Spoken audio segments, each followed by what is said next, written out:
You're listening to Thrive, where every week we have meaningful conversations with incredible women like you, packed with practical tips and sisterly advice to bring you from a life of simply surviving to thriving. We're shaking the story that you're just getting by and stepping into who God made you to be. Because it's not enough to simply survive, you deserve to thrive. I'm your host, Erica Gwynn, and I'm ready to thrive together. Here's today's episode. Hey friends, and welcome back to Thrive. We know I love me a good faith-based scientist. We love faith, we love science, but we know that in this world, it often feels like the two conflict more than they come together. Dr. Lauren Gilbert is our guest on the show today, and she's got some words on that. If the idea of authenticity and what it means to live your most authentic life, both on and offline nowadays, is something that you've been considering, you are going to love this conversation. We talk about what it is, but also what it is not, and how to live in the gray area of truly embracing where you are right now while always aiming to improve without oversharing along the way. We also break down the pursuit of happiness and trade it for something even better, the pursuit of meaning. Stay tuned through this episode. Drop it 5 stars if you like what you're listening to. And now, welcome Dr. Lauren. Hi, thank you so much, Erica, for having me. Yay! Hey, Doc. Welcome to Thrive. I am so particularly stoked about this conversation because here at Thrive, we love practicals. And we were talking about this briefly before we hit record. We really love looking at life through both a faith-based lens and a science-based lens, or a science-backed lens. And that's exactly what you do. You look through both as a psychology PhD, studying and researching and writing about how we can live more authentic lives that bring us more joy, more passion, more purpose in our everyday life without shying away from the hard stuff, because I think that's kind of like the very important asterisks to caveat everything here. So from your mouth to our ears, tell us more about you, what you do, and why you do it.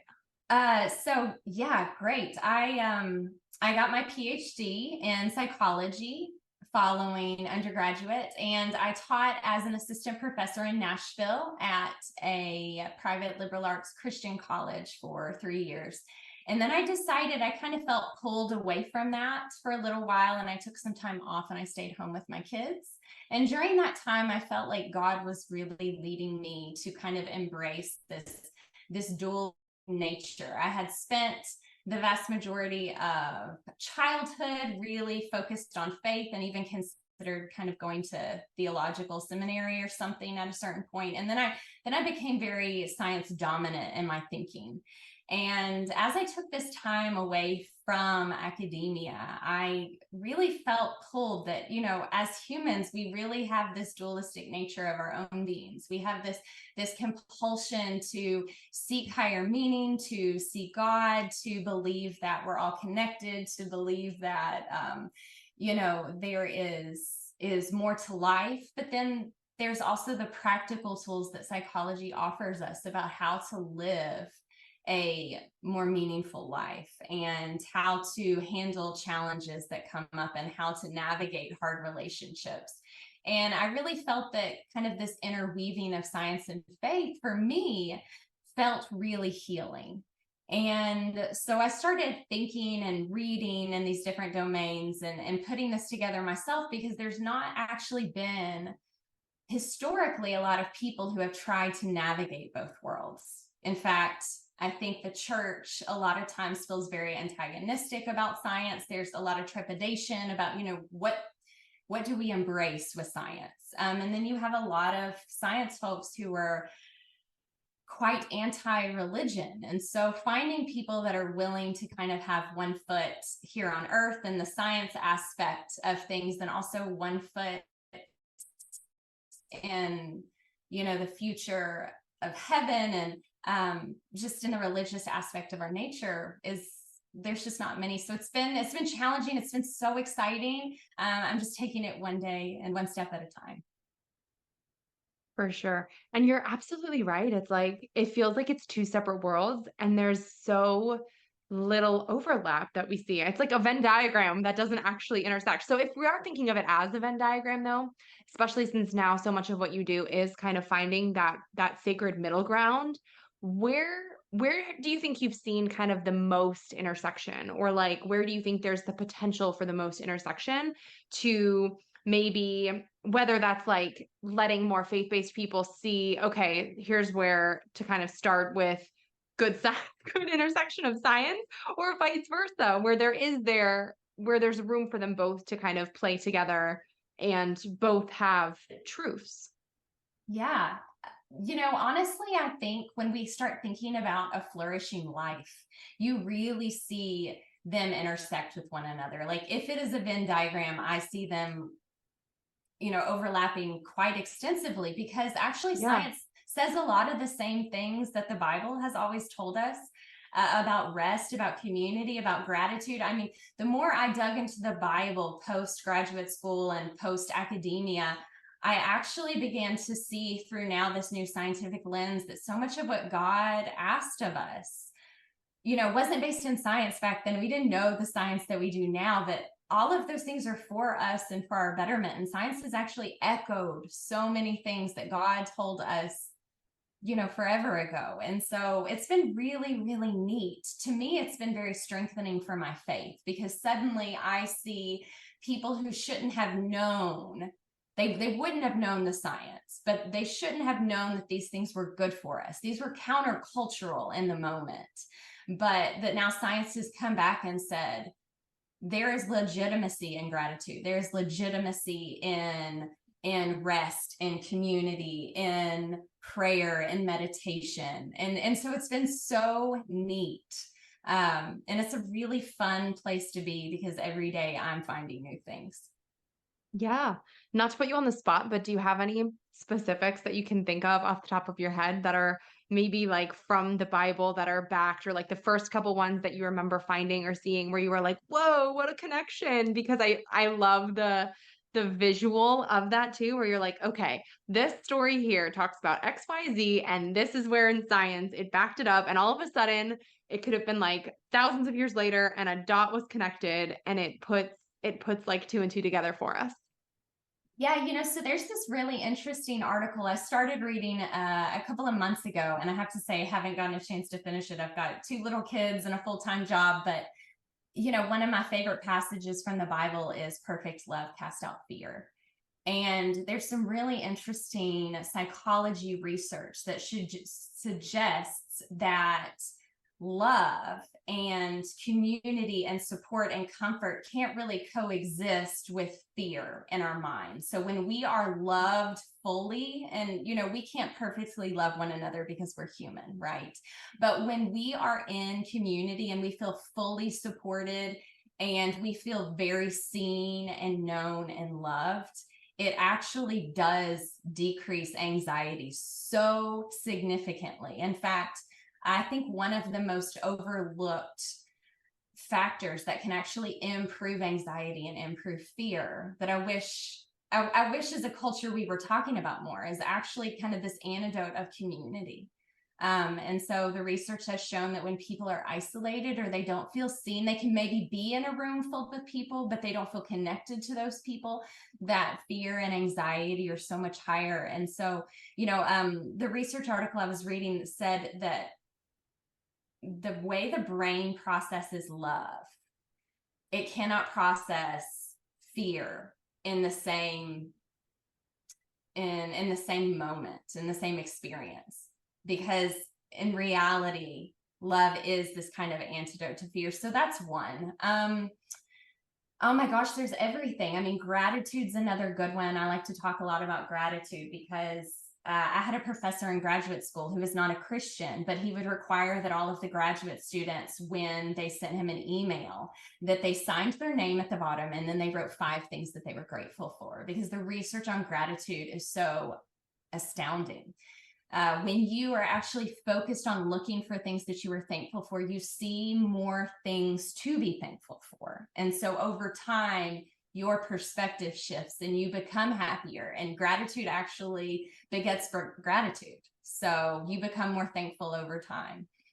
There's some really good research on rest and the importance of rest. And the Bible, one of the first commands given to us in the law is to honor the Sabbath and to keep it holy. And so, taking a day off or 2 days off is so critical to our productivity, to our happiness, to our thriving.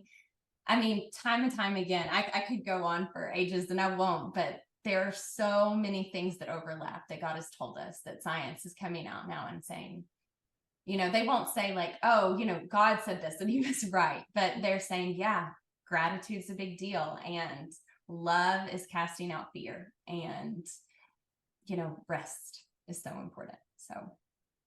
Well, and you're right. Even if people from, the world or secular society won't acknowledge that it's God, I think it's safe to say that for those of us who are believers and we believe the Bible is capital T truth, we can see the writing on the wall that the truth will set us free and that's the truth. So it's kind of like we know it to be true based on the nature of what we believe. So it's just kind of cool, even if others won't acknowledge that they think it's capital T truth, whatever you want to call it. We know we can have that little thing in the back of our brains like, yeah, we know. Absolutely. And, honestly, I struggled with my faith for a number of years, and it was actually research in psychology that eventually kind of led me back to my faith, because No way. everything I was reading was evidence for what I had learned growing up. And so I think psychology research can be evidence for your faith, which is wild. But, St. Augustine said, if all truth is God's truth, then learning truth leads us to God. All paths of truth lead us to God. And that is what I have found to be true in my own walk, in my own now career and what I'm doing. And I think an important caveat to that too is a phrase that I personally am not a fan of in today's society is like your truth. Because and for anyone who can't see us, I just put little air quotes around that.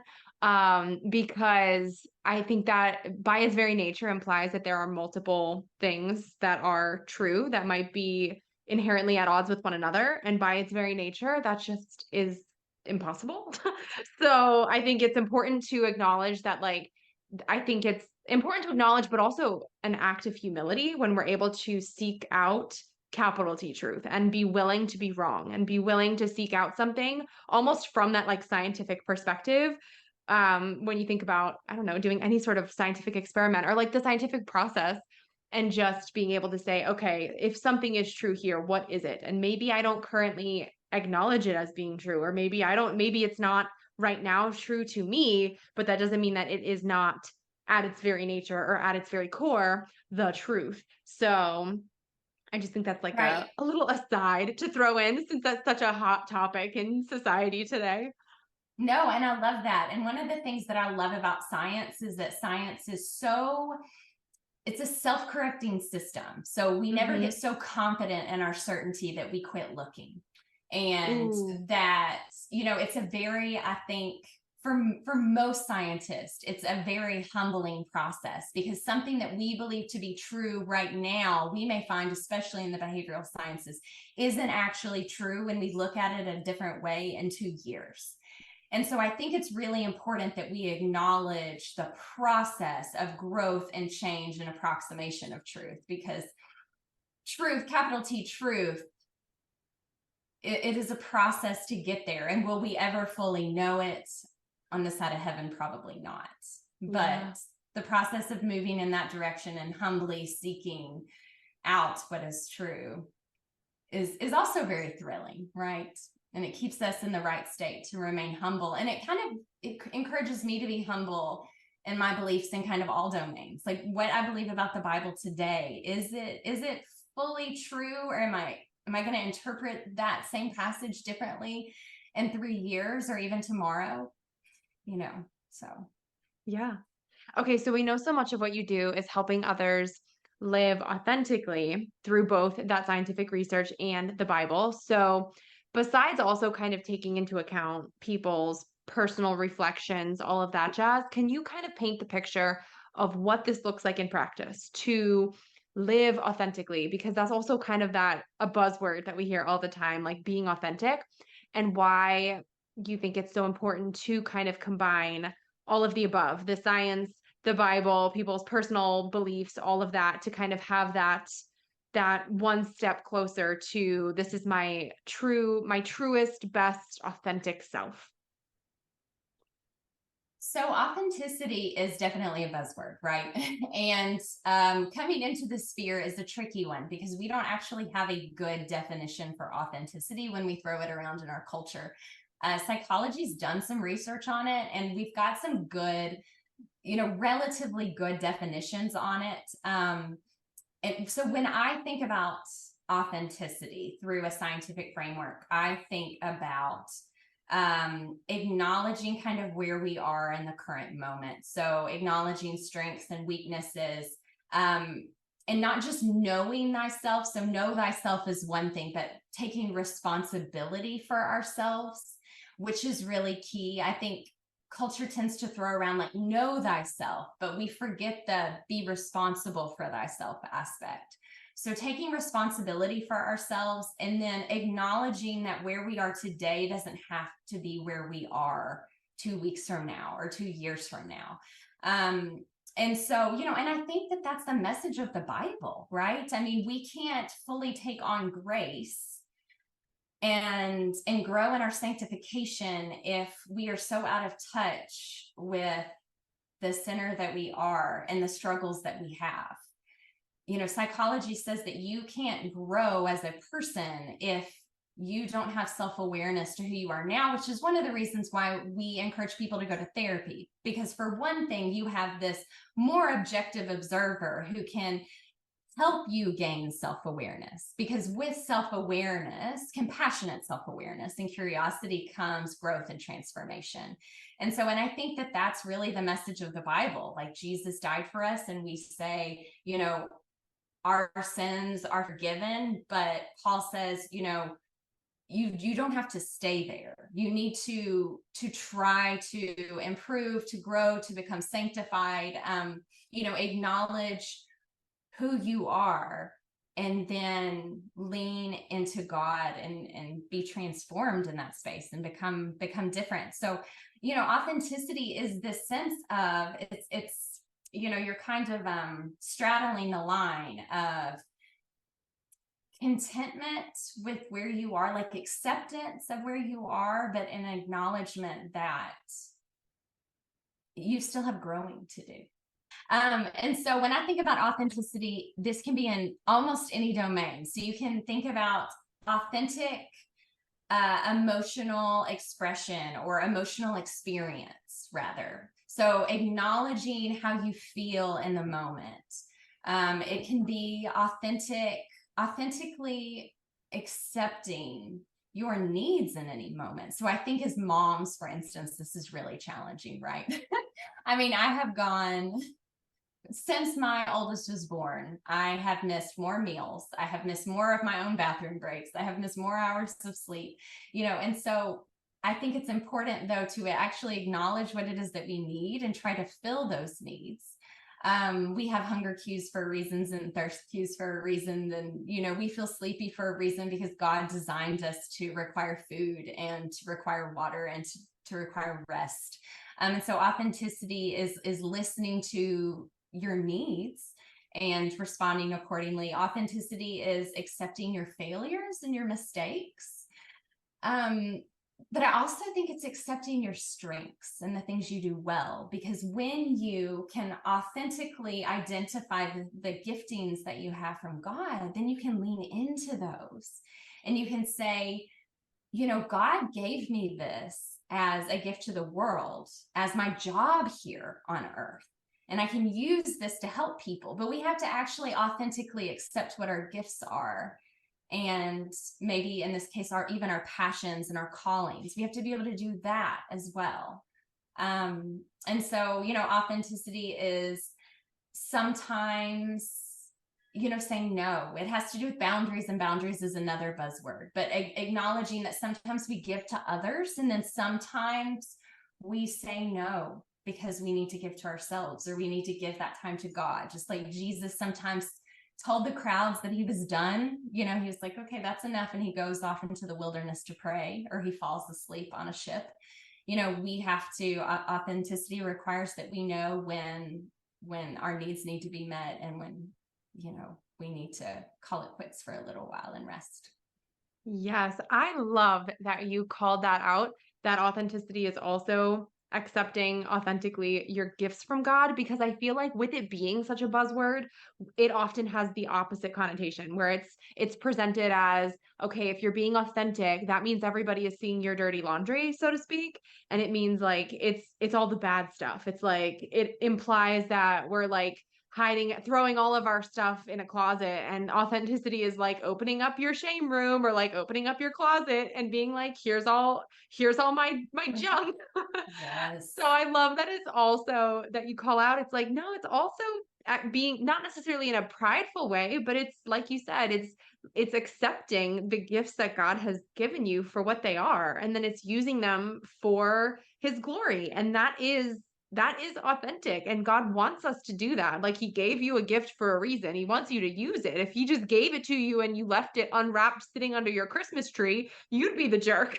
Right. So, That's exactly right. I love that. right, like we can accept that and lean into it and live it, and that is authenticity. Like, I love that you called that out, because that is important, and that's not, I actually don't know if I've ever actually heard someone say that, where you had the permission slip of like, here you go, you can actually lean into your gifts too, not just the not so pretty stuff.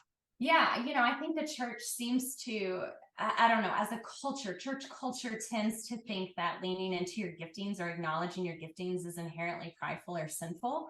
And I don't think it's that at all. I think it is you saying, this gift came from God. And it is a gift from him, but therefore I have responsibility to use it. And so I need to know what it is. Another point, though, Erica, I wanted to say is I think that authenticity also gets a bad rap because we believe that we need to show our dirty laundry to everybody. And we have to be Ooh. careful about that, right? Because yes, we have these needs and we have these emotions, but let's be honest, we don't have to share those with everybody. Authenticity also is acknowledging who in your life is safe to share what with. And so, a safe community is the only place to be sharing really hard, challenging emotions, challenging life situations.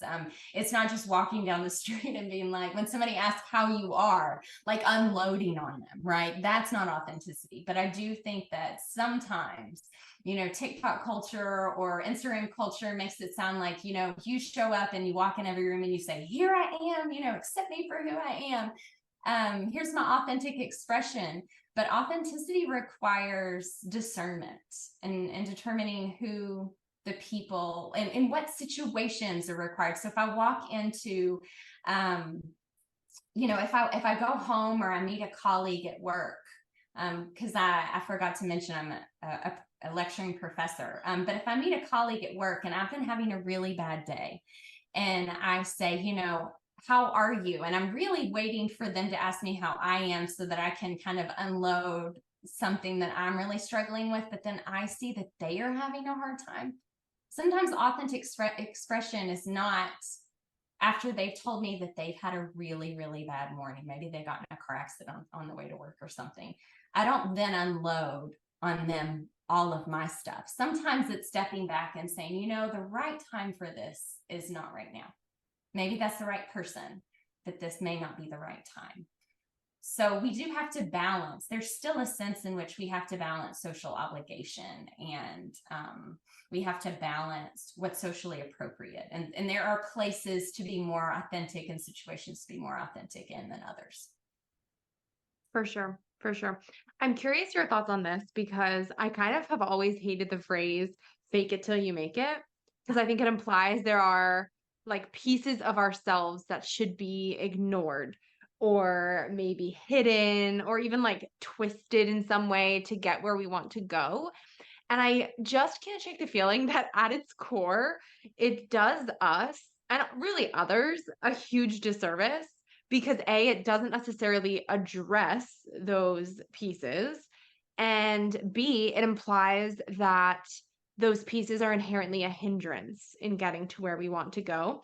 And I feel like living authentically and honestly, the pieces that we might see as being broken or not ready or whatever sort of negative spin we've put on it, they might end up being kind of the missing pieces of our puzzle that make this full picture clearer and maybe what helps us get there in the end, wherever it or there is, like that end point that we're trying to get to. Or it might be what helps our story be relayed better to other people, or it might be the thing that turns our mess into a message, whatever you want to call it. So I'm curious your thoughts on this because I feel like we're probably on the same page here. Yeah, so in the New Testament, I love that it talks about in First Corinthians, it talks about the church as being like a body, and that it is made up of different parts. And it talks about a hand and talks about an eye. And, I love those verses because it just reminds me that we each have a really important part to play. And yes, that some things that we think of as being weaknesses could actually be strengths. So when I wrote an article about this not too long ago, and I was thinking in terms of, like, for example, the eye and the knee. So the knee is very, very tough. So if you fall on it, it's no big deal. With my little kids, you put a Band-Aid on the boo-boo and, you go on. But an eye can suffer pretty serious damage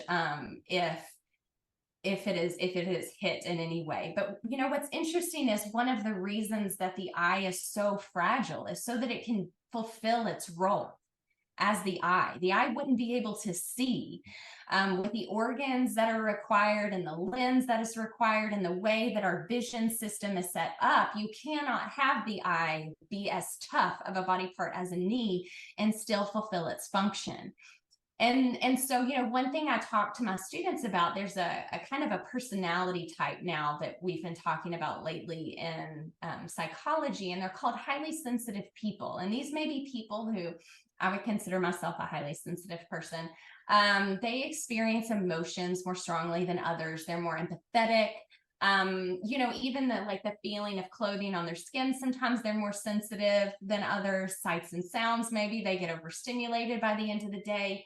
And what's fascinating about these highly sensitive people is that my students struggle with the fact that they are highly sensitive if they fall into the HSP, highly sensitive person category. They say, it's frustrating because I have these really low lows, but I have these really high highs, and people don't feel things like I do. But so it feels like a liability, but the research has actually shown that these people are remarkable.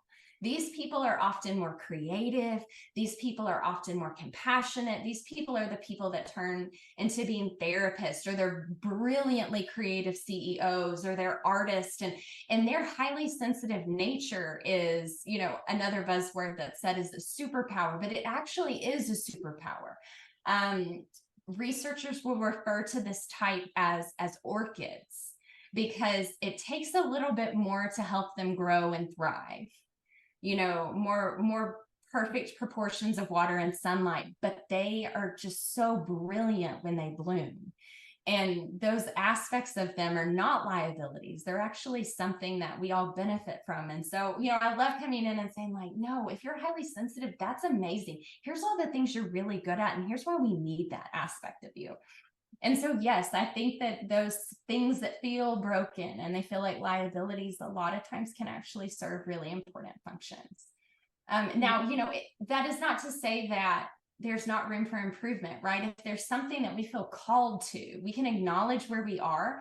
And I struggle with the fake it till you make it phrase, because I don't like that. Psychology would say probably something more along the lines of practice until it's easy. Yeah. Practice until it's easy, because practice creates pathways in the brain. It creates habits. It creates confidence. And so kind of stepping out of where you are right now and practicing a skill, or even, a persona or personality trait that you want to embrace more. Maybe you want to be a little bit more extroverted. Well, going out of your home and practicing just talking to people, you can get better and better at it over time. You do not have to be the same person tomorrow that you are today. But I don't like the fake it till you make it, because that feels disingenuous. I think it's more practice till it's easy. I like that much better too. So give us kind of step one, or maybe also step two, step three, Mhm. of figuring out how to truly embrace where you are right now, hangups and all, and discerning which struggles or which fears or weaknesses should move forward with you versus which should be okay, we're going to leave that at the door. We're going to intentionally kind of work through that one and try to maybe not bring it with us on our next step on our path forward.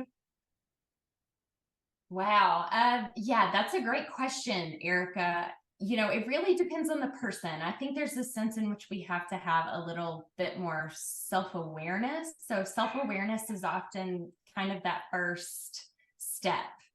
You can do that by going to see a therapist, or you can do that through introspection. You can do that through talking to the people that you're close with and saying, tell me about myself. Like, how do you see me?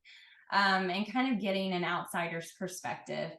But I think mindfulness too, as you walk through your day and you say things and you feel things. For me, when I was kind of going through this process of and unwrapping what authenticity meant, not just in Christianity, but or in the Christian life, but also in science.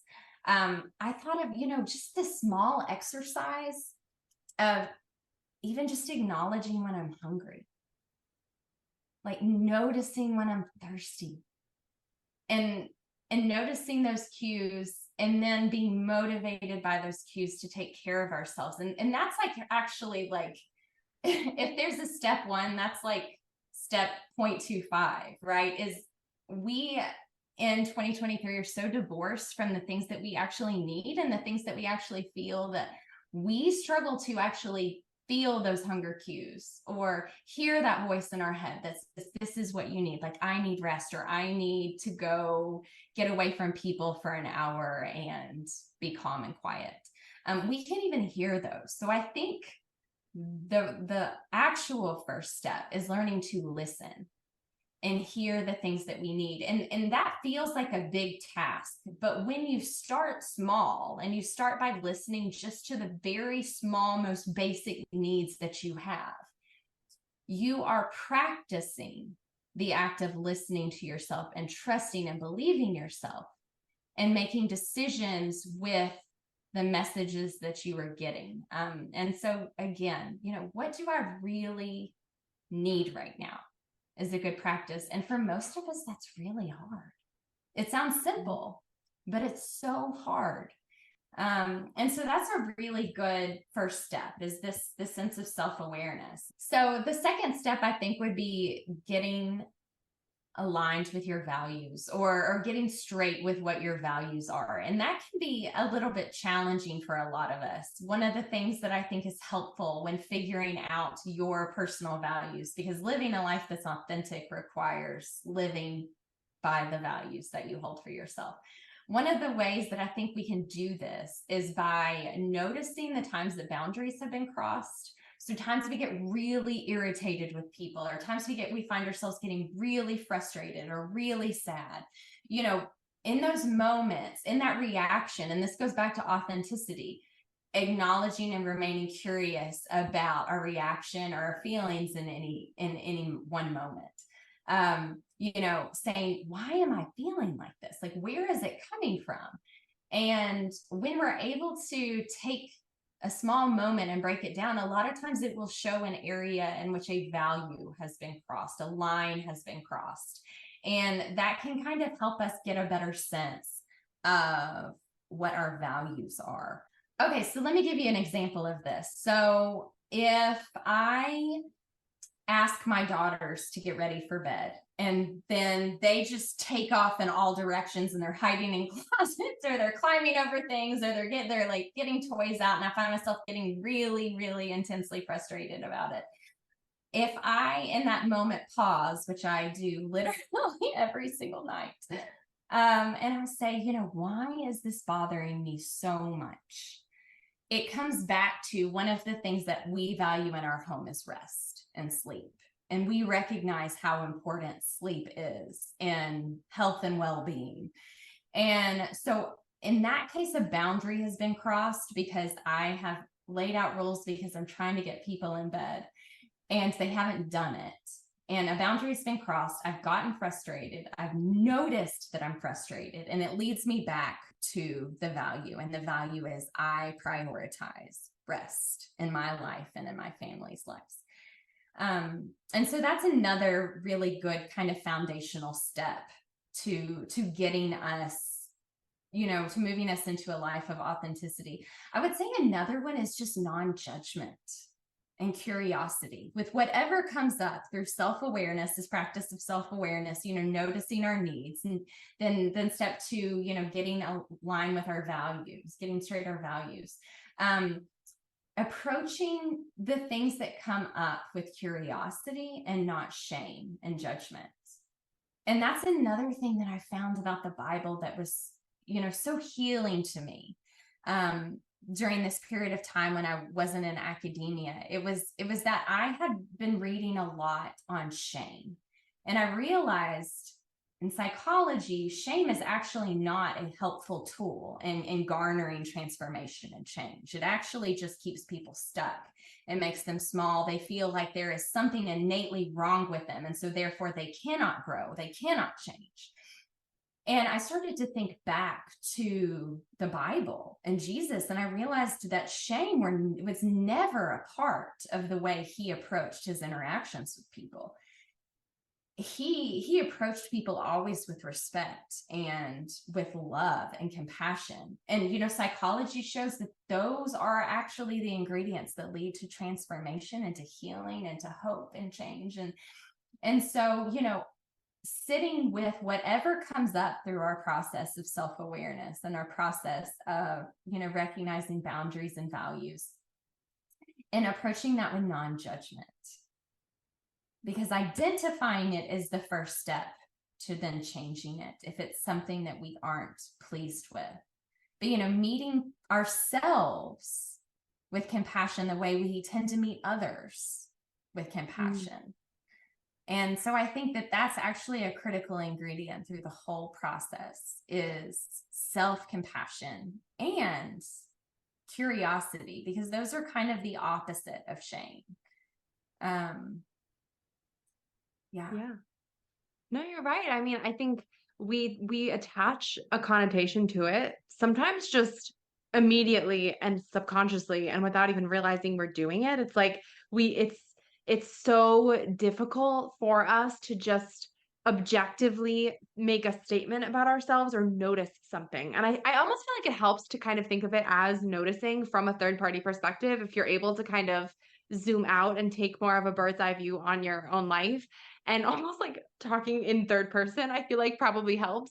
But if you're able to kind of look at the situation and just state the facts and leave the feelings out of it, and then you kind of Absolutely. realize how oftentimes we automatically lump them both together and make a judgment about ourselves while noticing something. So it's like our brain isn't even separating the fact from the feeling because we're just automatically applying our feeling to it. And then that's where it gets confused in our head. And oh my gosh, it almost feels like it's coming full circle, because then that's where something becomes like our truth instead of the truth, because we have conditioned ourselves to believe something is true or put some sort of feeling on it. And it's all of a sudden this very emotionally charged thing instead of it being just a simple observation that could go either way, but is not positive or negative. It just is. Absolutely. Yeah. So we have a tendency to create narratives about everything. The Yeah. brain loves narratives. It wants to know why. Why did we act this way? Well, it must mean I'm a bad person. Or it must mean I'm deficient in some way. Or it must mean if my kid acts this way, it must mean that 10 years from now, they're not going to have any friends. They're not going to do well in school, and they're going to live with me the rest of their lives, or whatever narrative you see parents or you see that we give ourselves are so critical and they're so catastrophic. And if we can just detach ourselves and say, nope, I'm trying to narrate and storytell on something that is no more complex than this one singular experience, than this one action that I took. Maybe this action is all that there is, and it literally means nothing. Yeah, that's an excellent Yeah. point, Erica. Yeah. Well, speaking of meaning also and like attaching meaning to things, slightly different, but I know everyone talks about the pursuit of happiness. Talk to us about the pursuit of meaning, but more from the positive, more purpose-filled angle of meaning. Because I know I just saw you do this recently, a breakdown of the two on your Instagram, and I think a lot of folks maybe haven't really sat down to separate the two and to really consider, is what I'm chasing happiness or meaning, and kind of what that looks like and where they intersect. So I was reading an article, I guess about a month ago, and it was talking about the cellular profile and the genetic profile of individuals who were seeking out meaning for their lives as their top priority versus those who are seeking out happiness as their top priority. And it was suggesting, so for decades now, we have known that people who have had more positive life experiences have healthier cellular and genetic profiles. Somebody, for example, who has experienced chronic adversity is going to have more inflammatory markers, et cetera, in immunological issues, et cetera. But what they were showing was that people who chase after meaning in their lives have lower levels of inflammation. They have immune systems that are healthier. But people who chase after happiness have this profile that we tend to think about when we think about people who have experienced chronic adversity. Their inflammatory markers and their immune system functioning was compromised to the same extent as people who experience chronic stress and chronic adversity. And this was so mind-blowing to me, because in the year 2023, when all we seem to do is chase happiness and distraction and, moments of like dopamine, right? This pointed me back to God too. I mean, over and over, it's pointed me back to God, because here was science saying what God is saying through the Bible, like seek a life of meaning, because the disciples were thrown in prison, and there's, the verses that say sometimes they didn't know what they were going to wear or what they were going to eat, but they were joyful. And I've always tried to understand that, like, how could somebody live through that and still be joyful? And what researchers are saying about meaning really seems to track with the apostles' experience, in that people who pursue lives of meaning can have difficulties. Like, difficulty is still an innate part of their lives, but they feel better about it. They respond to it better. They integrate it into their meaning. And it kind of just further builds this life of meaning. It's, this happened, but, for the disciples, I was thrown in prison, but I was doing it for Christ. And so therefore the suffering innately has meaning to it, and it makes it healthier when we process it. And so it kind of led me down this rabbit hole, and I've been doing a lot of self-reflection and realizing that it's very easy to fall into the trap of only chasing happiness. And now this article was fascinating because it said that happiness is still important. It's not as if somebody chasing a life of meaning is supposed to not enjoy a sunset, or have a glass of wine, or eat a nice piece of cake, or go out with friends, or go to a ball game. It's not saying that at all. It's just saying that when you focus your time and your energy on creating meaning, and then you enjoy things,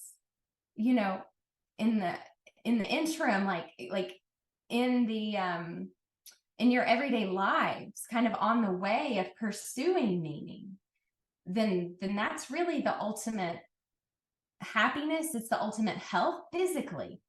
So this changed their health profiles, but also you see lower levels of depression and anxiety. It's truly remarkable, the things that chasing after a life of meaning can create. And so I've been thinking, like, in every, domain of my life, like, what is the meaning? And this does tie in really well to authenticity, because authentically, identifying your calling again in your giftings, and saying, this is what I'm going to pursue because this is what God has put on my heart. But And I'm not going to do it, just for the physical and the mental, emotional benefits. But the fact that those are part of the process is really cool. Yeah. Yeah. No, and I think it also, it kind of is like, maybe it's something where if you're just pursuing happiness, feeling not happy feels like you're failing, or it feels like it's going against what you're looking for. So it automatically is like, ah, no, like this isn't right.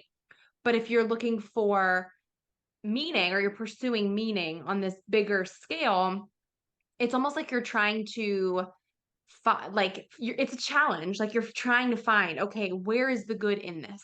Or even if it doesn't feel good, where is the good? Like what can come from this?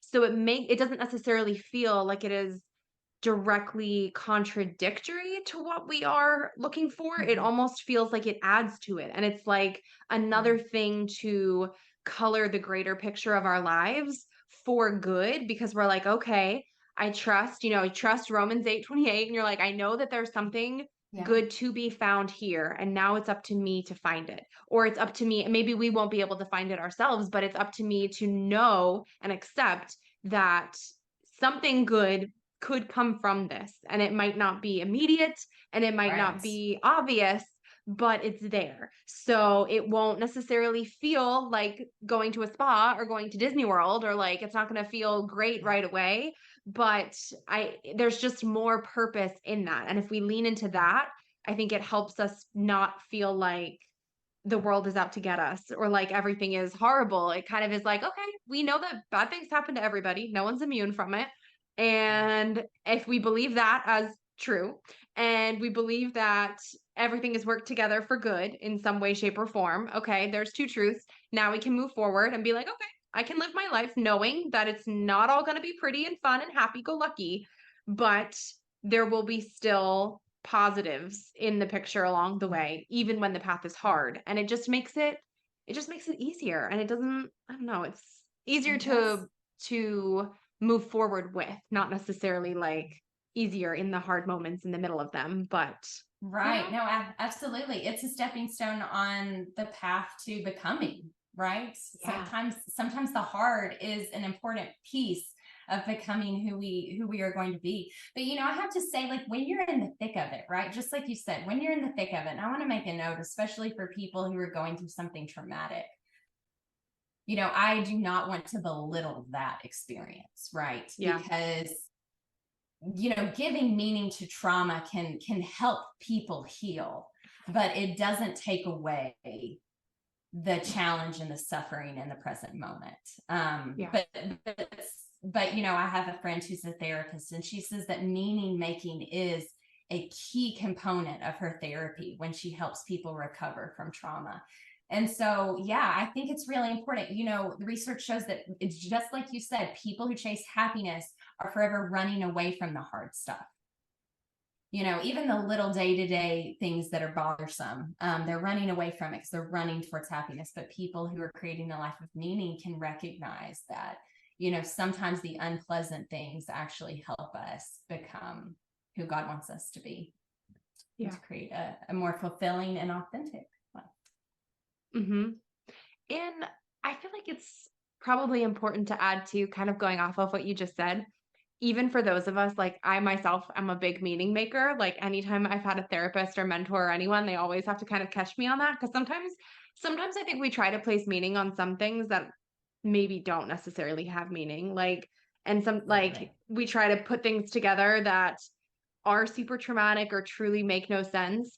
And maybe that wasn't, like, maybe somewhere there was some aspect that had meaning attached to it, but some things just suck. And like some things, that's right. Like some things I think it's okay to just acknowledge, like, you know what, we're not even going to try to put meaning behind it. It just sucked. No, that's exactly right. Like, God didn't want it for us. We don't want it for us. Sometimes horrible things just happen. And sometimes they just happen because we live in a fallen, broken world, and it's not God making it happen or that's right, wanting it to happen, or like God putting us to a test. Sometimes it just happens because that's this side of heaven. That is the world. And yes, exactly. that's what we've got to go through until we make it to the other side. But you know what? Just because there's no meaning in that traumatic situation does not mean that there cannot be growth from it. So that is a very particular nuance, but I think it's really important to say, because the research on post-traumatic growth is really remarkable. Like there meaning to your suffering, but you can use it to create future meaning. You can grow through it, even though it wasn't placed there purposefully.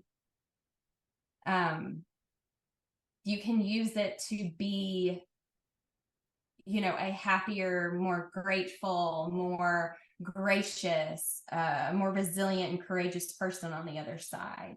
But sometimes that sort of thing doesn't come until hindsight. A lot of times healing has to take place before we can look back and say, wow, I was able to make something of that mess. God was able to make something of that mess through me, and he never intended it, and I would have never asked for it. I would never dreamed of it, but together he has somehow managed to make something good come of it. Yeah. So good. Lauren, I want to ask you something we ask everyone to close Thrive, which is, what does thrive mean to you? And how do you strive to thrive in your own everyday life? So thriving to me means living in the rhythm that God has created for my life, and giving when it's time to give, but allowing myself to receive and to rest when it is time for those things. Hustling in a sense in ways that I enjoy, but taking the time to rest and play and other aspects. Just living more at ease, I think, is thriving, and living more in my calling for the kingdom down here. Yeah. Amen to that. Can you tell everybody where they can find you online to connect with you more? Yes, absolutely. So I am on Instagram at the moment. You can find me at Dr. Lauren Gilbert. And I am in the process of finalizing my website. It should be up soon. It's drlaurengilbert.com. Thank you, Erica, so much for having me. This was so much fun. Thank you. Wait, before you go, make sure you're subscribed to never miss an episode of Thrive. Drop 5 stars on your way out if you like what you just listened to, and come join the party on Instagram at thrive.podcast to stay inspired and thriving all week long. Thanks for tuning in. It's your time to thrive.